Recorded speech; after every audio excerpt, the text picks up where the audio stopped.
بس راح نجي ندرج اللحية. شلون ندرجه؟ ما راح ندرجه شي نخلي نمر ما نمر، فقط ندير الماكينة نشتغل بجرة واحد. شلون؟ يعتمد على الجير، يعتمد على الجير، يعني ما ربع مثل ما يقول بالرقم 125 نبدأ. اشوف شوية شوية ماشي. هسه حاليا نجي صفر فوق الصفر، هذا صفر فوق الصفر بهذا الراس. شوفوا هذا راس بهذا راس، واحد منه تختار فوق الصفر تضرب ماشي. هذا هسه حاليا نجي نحرك ايدنا شويه. شوف الجير نحرك شويه، مجرد حركه بسيطه وننزل بعد جوا شويه. نجي من هنا نبدا ننتهي لهنا ماشي يا اخوان. هسه نجي شويه الاخ الجير نحركه، هذا حركه مالنا بهذا الايد نحرك. هذا طريق سريعه ومختصره. شوفوا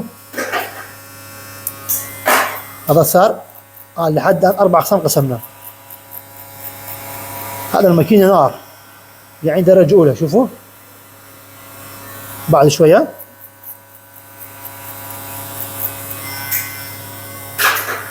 بعد شويه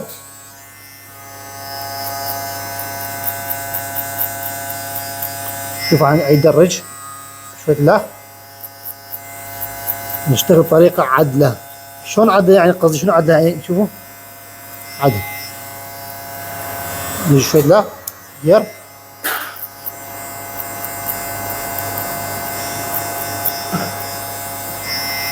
نجي شوي لا.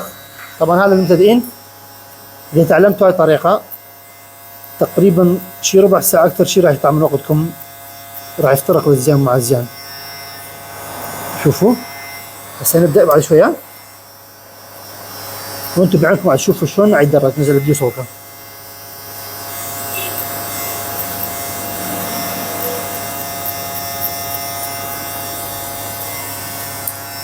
شوفوا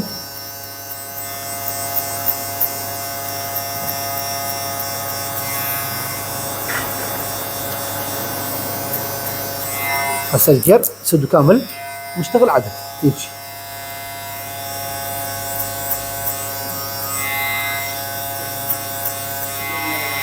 شوف شلون درج عندنا بطريقه فقط براس الماكينه ودرجنا اللحيه. اذا تحبون تدريجات اكتبوا لنا بالتعليق وان شاء الله انا ما اقصر وياكم. تحياتي للجميع وتابعوا الفيديو الاخير.